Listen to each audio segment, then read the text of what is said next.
Kabanata 1571. Nang matanggap ni Harvey ang balita, nalito siya.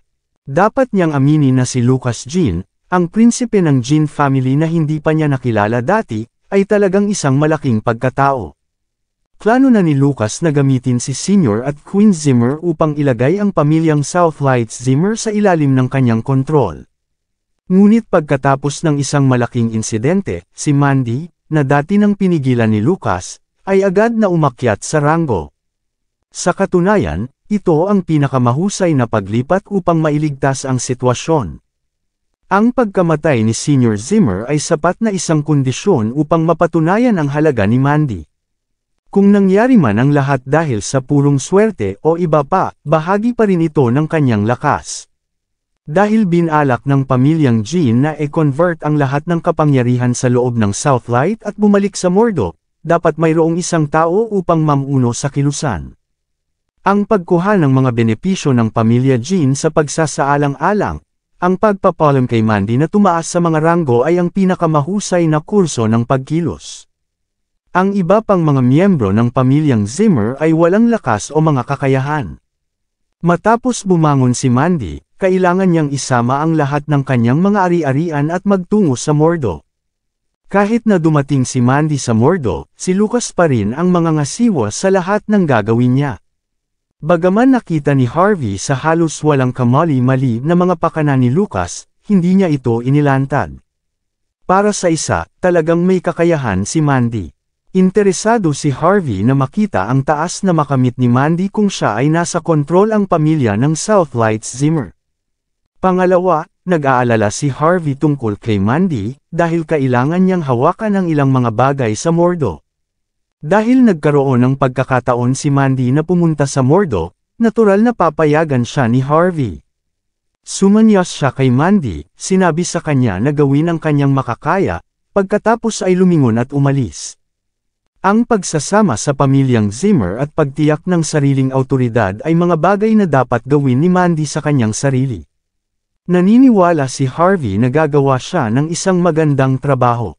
Nang makarating si Harvey sa Sky Corporation, nagpakita si Tyson ng isang mukha na puno ng pag-aalala. Naguguluhan si Harvey. Tyson, ano ang mali? CEO York, huli na kami.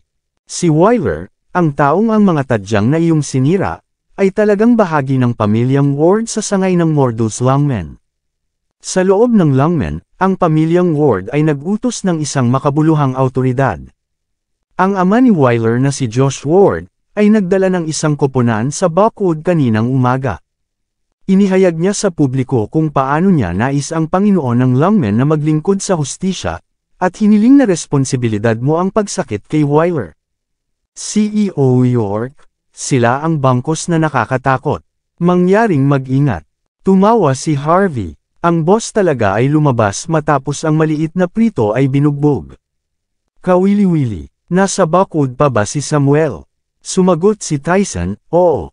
Ang Panginoon ng Longmen ay nananatili ngayon sa isang patio sa burol ng Silver Nimbus Mountain.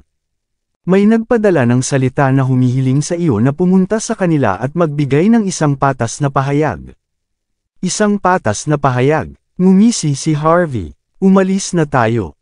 Dahil may nagnanais ng isang patas na pahayag, hayaan silang bibigyan. Di nagtagal, isang Lexus LX 570 ang nagtungo patungo sa direksyon ng Silver Nimbus Mountain. Mayroong 2 tao lamang sa kotse. Ang nagmamaneho ay si Tyson, kasama si Harvey sa backseat. Habang nasa kalsada, patuloy na nagbabahagi si Tyson ng impormasyon. CEO York, walang mga ordinaryong tao sa Longmen. Ang mga taong ito ay kasangkot sa underworld ng maraming taon sa pagtatapos. Walang awa sila. Narinig ko na ang tungkol kay Josh. Ang kanyang lakas ay pambihirang, at siya ay walang awa. Nang bumangon si Oliver sa kapangyarihan, siya lamang ang nag-iisa para sa parehong posisyon. Ngunit nabigo siyang kunin ang posisyon ni Oliver, at pagkatapos ay tumira bilang pinuno ng sangay. Gamit ang kanyang posisyon, nilinang niya ang 4 na mahusay na general kasama ang isang pangkat ng mga personal na gwardya. Siya ay lubos na may kakayahang tao. Sinabi rin nito na may kaugnayan siya sa Panginoon ng Longmen mismo. CEO York, dapat kang mag-ingat kahit ano paman. Mas mahusay kaming makahanap ng isang paraan upang humingi ng tawad at magbayad. Mas mabuti kung susubukan nating tanggalin ang sitwasyon. CEO York, mayroon kang mas mahahalagang bagay na dapat daluhan upang tumaas sa mga ranggo kapag tumungo ka sa Mordo. Si Josh ay magiging isang malaking suporta. Kahit na walang paraan upang malutas ang sitwasyon ng buo, kailangan nating maghanap ng mga paraan upang mabawasan ang suntok. Kung hindi kami, mas mahirap para sa iyo na kontrolin ang sangay ng Mordo ng Longmen. Sinusunod ni Tyson ang mga utos na siyasatin ang mga gawain ni Longmen. Ngunit nang mas sinisiyasat niya, mas naintindihan niya ang lawak ng kapangyarihan na ginaganap ng mga gangster sa loob ng kanilang underworld. Ang impormasyon ay nakapuno ng takot kay Tyson, malakas ang head coach, ngunit ang Panginoon ng Longmen ay walang iba kundi ang dating elder ng army. Hindi lamang siya napakalakas, ang kanyang impluwensya ay malawak na kumalat. Tumanggap din si Tyson ng balita na ang Longmen ay higit na sumasaklaw sa kanilang mga pagkakamali. Isinasaalang-alang ang hindi pangkaraniwang relasyon ni Josh at Samuel. Ang pagkakasala kay Josh ay gagawa ng buong sitwasyon. Humingi ng tawad, magbayad, si Harvey ay kumalas ng magaan. Tyson, hindi mo pa rin alam kung paano ko ginagawa ang mga bagay kahit na matapos akong sundan ng maraming taon. Sa palagay mo ba talaga ay pinatay ko si Wyler para lang magbigay ng paghingi ng tawad? Ito ay mali. Tuldok. Nang inig si Tyson, naisip niya na magpapakita si Harvey ng kahinaan. Ngunit matapos marinig ang mga sinabi ni Harvey, si Tyson ay naintindihan agad. Nandoon si Harvey upang hilingin sa pamilyang Ward ang isang pahayag.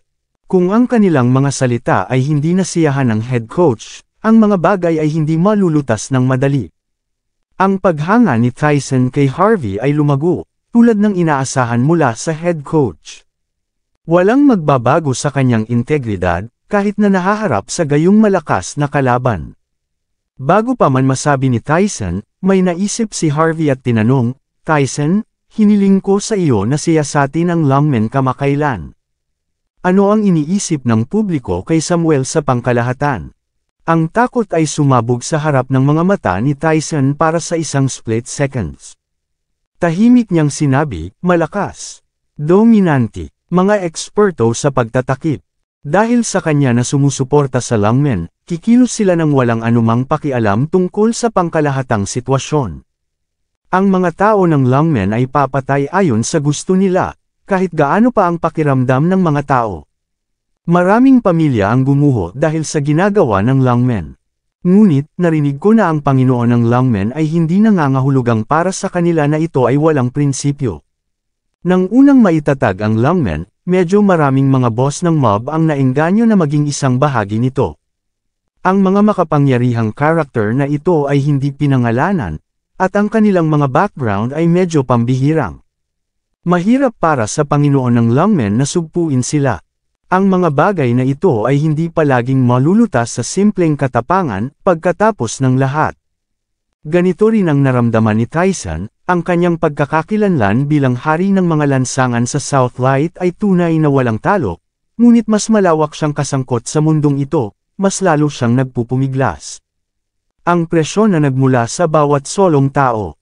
Kailangang mag-ingat si Tyson sa mga tao, anuman ang kanilang ranggo o background, kung ito ay sa isang tao ng isang mas mababang ranggo o mga Diyos na may napakalawak na background. Sa sandaling sinabi niya ang isang maling salita ay ang sandaling siya ay maging alikabok. Iyon ang dahilan kung bakit sinabi ng Panginoon ng Longmen na hindi kanya bibigyan ng isang daliri upang bigyan si Josh ng isang patas na pahayag. Pagkatapos ng lahat, ang katatagan ng Longmen ang pinakamahalagang bagay sa kanya. Gayun din, kumalat ang salita mula sa sangay ng Mordo ng Longmen na ang sinumang maaaring pumatay sa iyo ay gagawing susunod na pinuno ng sangay. Sa paraan ni Josh na mga bagay, gagamitin niya ang pagkakataon na gumawa ng ibang tao na gawin ang maruming gawain para sa kanya. Dapat kang mag-ingat, head coach. Tumango si Harvey. Nakuha ko na. Ang isang mayamang playboy tulad ni Wyler ay nang ahas na umarkila ng mga tao mula sa Ninja House of the Island Nation upang pumatay kay Harvey. Ngunit si Josh, ang ama, ay humiling pa rin ng isang patas na pahayag. Alam na alam ni Harvey kung paano pinamamahalaan ang pamilyang ito. Naturally, siya ay magbabantay.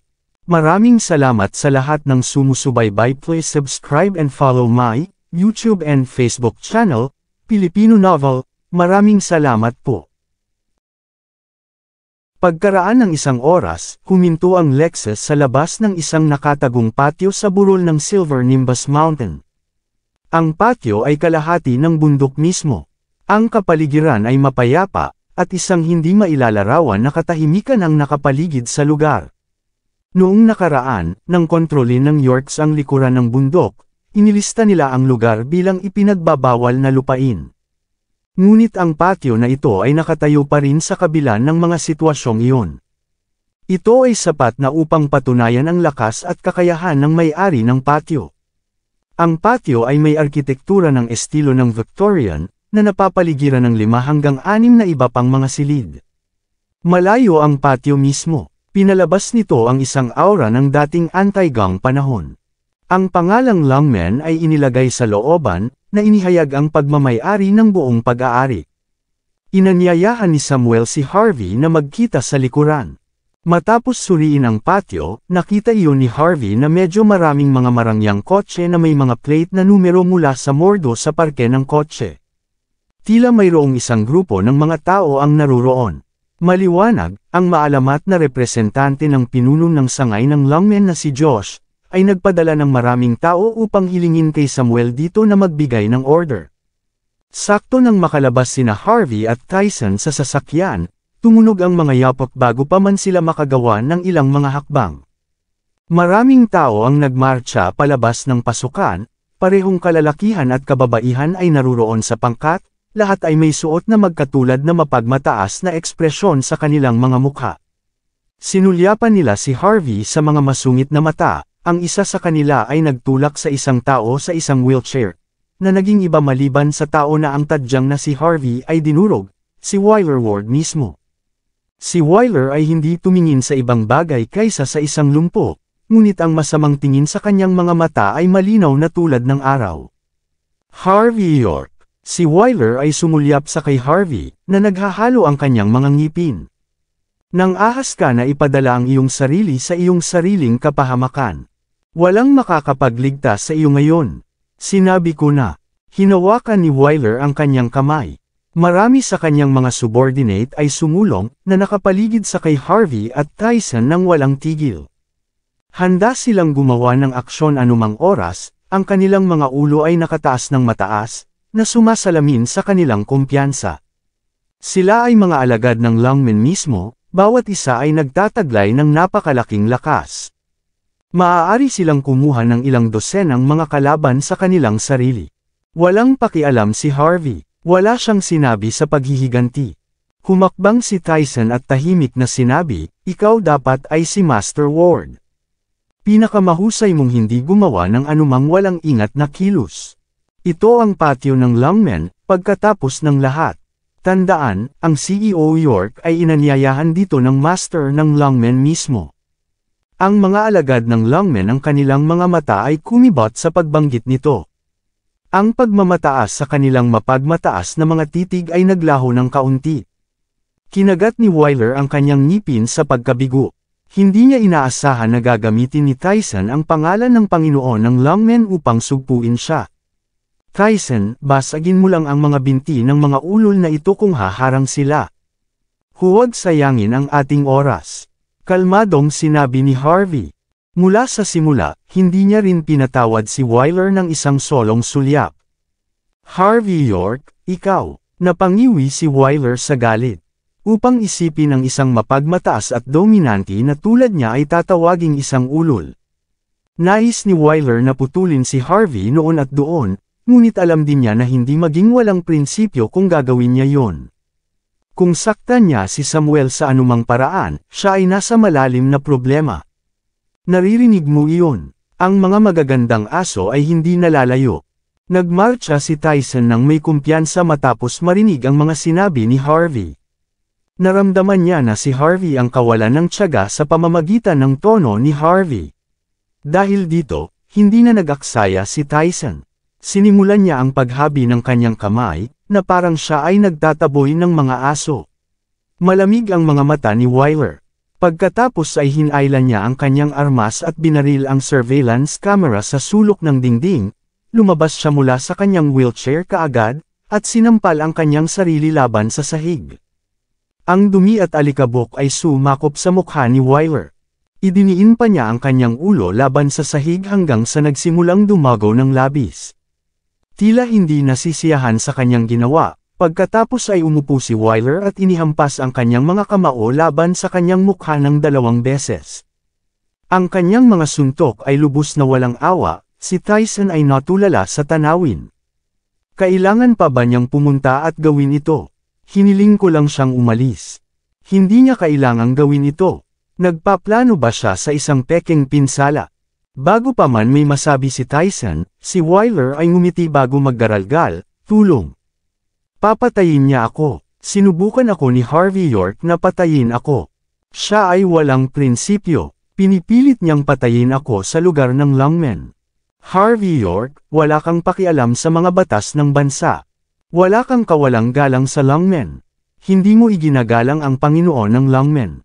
Iligtas mo ako. Binaril ni Wyler ang surveillance camera dahil gusto niya na si Harvey ang sisihin sa lahat. Sa napakaraming mga saksi sa paligid at walang patunay na video, magiging madali para sa sitwasyon na lumala. Sa isang split seconds, maraming mga tao pagkatapos ay nagmamadali sa labas ng patio bago pa dumating si Tyson sa kanyang pandama. Ang mga kalalakihan at kababaihan ay nagtipon sa mga grupo, ang kanilang mga ulo ay ganap na mataas. Lahat ay mukhang malakas at mabangis. Para bang pinlano ni Wyler ang lahat ng ito mula pa sa simula. Sa isang bagong madla sa malapit, patuloy niyang sinisigaw ang kanyang baga. Iligtas niyo ako. Magmadali, sinubukan ako ni Harvey York na patayin. Mabuti kung wala siyang pakialam sa batas. Ngunit hindi niya iginagalang ang Panginoon ng lungmen mismo. Sa wakas ay natauhan si Tyson mula sa kanyang paggalang at namagitan, lahat tayo ay may edad na, Wyler. Kailangan bang maging kasuklam-suklam dito? Nais ni Tyson na mga tuwiran kay Wyler. Ngunit hinimas ni Harvey ang kanyang kamay at sinabi ng mahinahon. Hayaan siyang kumilos kung gusto niyang kumilos ng labis. Manunood lang tayo. Kailangang nagsanay ang lahat para sa buong palabas na ito habang ngayon. Ito ay walang kahulugan kung hindi niya ma-play ang buong eksena. Si Harvey ay nanatiling hindi marunong. Kahit hanggang ngayon, hindi pa niya nakita si Wyler sa mata. Ang maliit na paglalaro ng isang bata ay isang hindi gaanong mahalagang biro sa mga mata ni Harvey. Sino ang lalaking ito? Gaano siya katapang maging mapagmataas at maging sanhi ng isang kaguluhan sa patio ng lungmen? Hindi ba niya alam na ito ang pahinga ng Panginoon ng lungmen? Kinikilala ko ang taong ito. Ito ay dapat na si Harvey York. Sinabi nito na may kaugnayan din siya sa insidente ni Oliver. Tama, naaalala ko ngayon. Sinasabi ng mga alingawngaw na wala siyang lakas, at siya ay isang live-in na manugang na kumapit sa mga makapangyarihang tao. Dapat niyang gamitin ang kanyang mga koneksyon upang makuha ang numero ng telepono ng master ng lungmen at sugpuin si Leader Bauer. Mabuti kung iyon lang ang ginawa niya. Ngunit nang ahas siya na punitin si Leader Bauer at inupahan ang isang tao upang pumatay sa pinuno. Wala siyang respeto sa lungmen. Hindi lang iyon. Narinig ko na sinira niya ang tadyang ng Young Master Ward nang walang dahilan kapag naglalakbay siya sa paligid ng Buckwood kagabi. Hindi ko ito pinaniwalaan noon, ngunit ngayon, talagang nang ahas siyang pindutin ang isang tao sa mga pintuan ng lungmen. Paanong mayabang ang taong ito? Kabanata 1575. Wyler, ano ang nangyari sa iyo? Kumilos, tumabi. Nagpakita ang mga miyembro ng pamilyang Ward sa loob ng lungmen. Ang isang magandang babae sa isang kat-anji tanging damit ay nangunguna sa grupo, isang nababalisa na ekspresyon sa kanyang mukha. Siya ay lumitaw na labis na nabalisa, siya ay walang iba kundi ang sariling ina ni Wyler na si Josie Lopez. Ngunit ang pinuno ng sangay ng lungmen mula sa Mordo, si Josh, ay tila kalmado. Hindi man lang siya nagpakita, nagmamadali si Josie patungo sa pinangyarihan ng insidente. Nakita niya si Wyler, na natatakpan ng dugo, sa tabi ni Harvey, na tahimik na nakatayo. Agad na nagdilim ang ekspresyon niya. Wyler, anong nangyari sa'yo? Bakit ka nagdurugo mula sa iyong ulo? Bakit may mga kopya ng marka sa iyong mukha? Tumalon si Josie sa galit. Kung sino man ang nangahas na matumbok ang aking anak, ipakita ang iyong sarili. Papatayin kita. Inay, iligtas mo ako. Iligtas mo ako. Isang tuso na hitsura ang sumabog sa mukha ni Wyler para sa isang split second sa sandaling lumitaw ang kanyang ina, na parang tagumpay ang kanyang plano. Ginawa ito ni Harvey sa akin. Siya ang sumira sa aking tadyang kagabi. Pumunta siya rito upang bantaan ako dahil natatakot siya na sasabihin ko sa Panginoon ng lungmen. Binugbog niya ako dahil tumanggi akong palayain siya, at inihayag pa niya na masisira niya ang lahat ng aking iba pang mga buto. Sinabi pa niya na siya ang sagisag ng batas sa lugar na ito. Hindi mahalaga kung ang pamilyang Ward o ang Panginoon ng lungmen ay nasa harap niya. Walang silbi ang lahat, hahampasin niya ako at puputulan ako ayon sa gusto niya. Inay, sobrang arrogant siya. Kung hindi ka naniniwala sa akin, tanungin ang iba. Ang mga tao sa paligid ni Wyler ay nagsimulang magsalita, tama siya, Lady Lopez. Hindi lamang pinalo ni Harvey si Master Wyler, sinampal din niya ang mukha ni Master Wyler. Oo. Sinabi pa niya na ang pamilyang Ward ay isang bangkus lamang ng mga duwag, at madali niyang sirain ang buong pamilyang Ward. Sa sandaling ito, ang karamihan ng tao ay napuno ng mabangis na katwiran. Lahat sila ay gumagawa ng kanilang makakaya upang maninirang puri sa kay Harvey. Sinusubukan nilang gawin siyang sisihin sa lahat ng ito. Naturally, ang isang malaking bahagi ng mga taong naruroon ay may malalim na koneksyon sa pamilyang Ward. Ang natitira ay mga gangster na dumating upang bisitahin si Samuel ng personal. Sa ilalim ng mga sitwasyong ito, natural na sasabihin nila ang anumang pinakamainam para sa kanilang tindig. Sa gayon ay wala silang mga kwalipikasyon na maninirang puri sa tagalabas, kay Harvey. Dahil dito, hindi naramdaman ni Harvey na pinipilit kahit na ang mga taong ito ay tumulong kay Wyler na e-frame siya.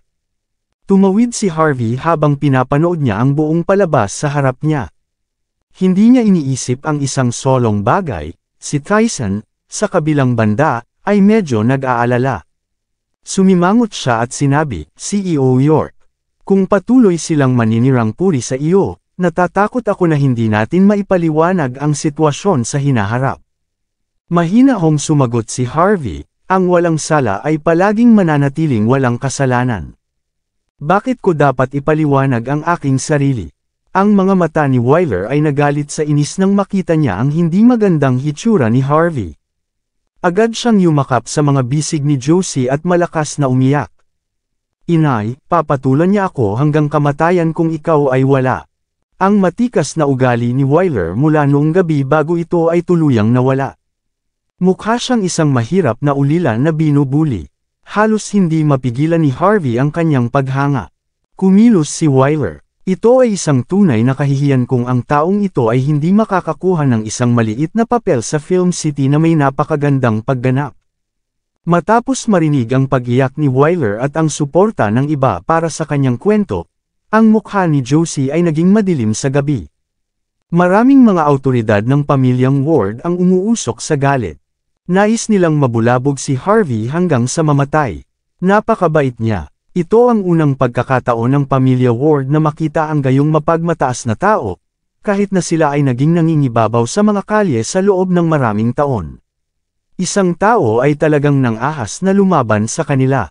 Masama na ang pagsira ni Harvey sa tadyang ni Wyler at tumanggi na aminin ang kanyang mga kasalanan. Ngayon, pinalo niya ulit si Wyler sa looban ng lungmen. Ang taong ito ay walang paggalang sa pamilyang Ward.